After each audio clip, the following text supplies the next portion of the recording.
and welcome to another Practice Profit Report. Scott Manning here, and I'm so excited to talk with you today and continue our theme of how to profit in private practice. Now, we've gone over the last couple of weeks. We've emphasized that profit's got to be the point, the purpose. Okay, it's what fuels and feeds everything else in your practice. Now, of course, we're not talking about, not putting patients first or not creating an amazing culture. If you're here listening to me, the last thing I need to do is convince you that the point of your practice, is to spit off profit. And remember, 20 years ago, I wrote a book called The Dental Practice Shift, where I identified the two and only two streams of income flowing through the practice. First is the income you're paid as a doctor. That's to do the dentistry.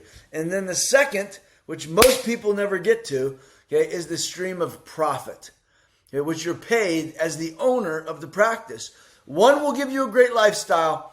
The other will make you rich. Understanding those two things and being extremely intentional about it is the point. So then we talked about maximization of all the assets. Today I want to bring it home. I want to bring it right here into the most important central focus of everything you do. We're talking about taking care of patients. But taking care of them, how so? We understand it's about health impact. And as I always say, inside of your morning huddles, you're determining the health opportunity of the day. And then based on how effective you are at executing championship plays, engaging your patients, motivating people to move to possibility-based dentistry, that's going to determine your success. Now, it's a very common theme to talk about average patient value. But most people get it all wrong. They're looking at case acceptance numbers by percentage instead of by the value of what's diagnosed. So today, I want to blow up a misnomer that is often discussed, and it's actually your most significant Achilles heel. And I'm sure in the theme of spring, you have certainly heard the idea of planting seeds, okay? And I'm not talking about out there. I'm talking about right here inside of your practice. As a matter of fact, all the time we hear people say, I'm planting seeds about the treatment they need, about the tooth they're going to lose, about the opportunity for aligners or implants or sleep or TMJ. And you know what really planting seeds means? It's called weakness, all right? It's called the fact that most doctors make themselves feel better when they say they're going to watch and wait for disease to get worse in a patient's mouth before they decide to take a leadership role and do something about it. So we hear all the time, I plant some seeds on the Invisalign or on the Smile Makeover or on the whitening or on the other opportunities.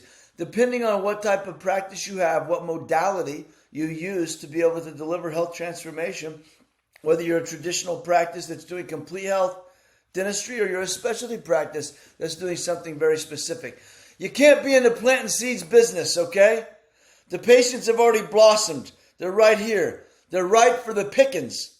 Right? What we got to do is we got to focus on growing and cultivating the seeds that have already been planted. Right? In your practice, every aspect of everything you do, it's about growing people, growing opportunity, growing health. And it's about cultivation of yeses, cultivation of cash, okay? Cultivation of the things that you have created. So today, I want to say that profit in private practice is based on one ultimate focus, and that is what we call future banking. I learned this from one of my great friends and mentors, Dan Kennedy, the present bank and the future bank.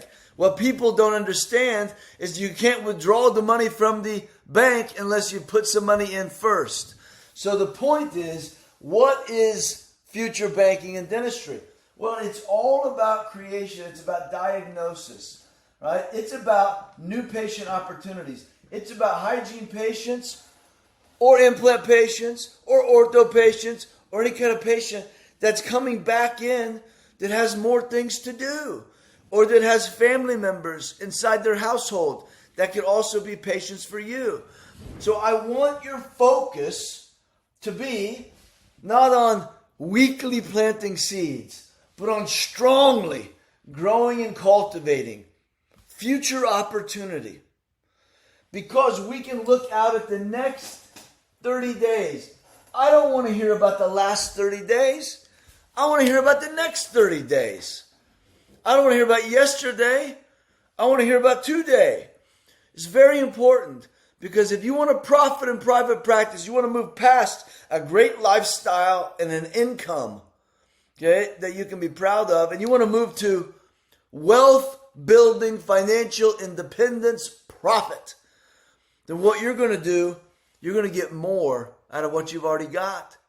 You're going to grow and cultivate health opportunity out of your existing patients. This is your culture. This is your experience. This is your mindset. This is everything that you do. And so the question is real simple. Do you have a practice that's focused on doing dentistry? Sounds like a normal concept, which is called present banking. Or do you have a practice that's focused on loading up the future bank so you can withdraw on demand? When you master the future banking of your practice, you will be able to do ideal dentistry all day, every day. And here's what we're after. We're after getting rid of the ebbs and the flows, the big days and the little days, the big weeks and the little weeks, the big months and the little months. We want to get rid of this feast and famine. Because what happens is a lot like a football team. Okay? You have somebody's playing defense and then they're playing offense. And only one team, on your side of the team is on the field at once. Hey, get rid of this idea. Instead, it's like a basketball team. We're playing offense and defense all at the same time. All at the same time. Okay? So in your practice, you have to be in creation mode, growing and cultivating, in order to be in delivering and doing mode. So dentistry today, production, is present. Okay? It's going to pay the bills. It's going to give you a nice lifestyle. But to get rich in private practice, you got to be yielding wealth. And if you want to extract wealth out of your practice, boy, you better be putting wealth into your practice through the idea of future banking. So today's video, it's very simple. How well do you know? Are you in control? Are you growing and cultivating your patience, your days, and most of all, tell me about the next 30, not the last 30. And I will tell you how much control you have over your practice. As I always say, okay, don't just be a practice owner, okay, but own, okay, the practice outcomes. So today, it's a big lesson, and it all comes down to where your team's focus is, your practice will grow. Thank you very much.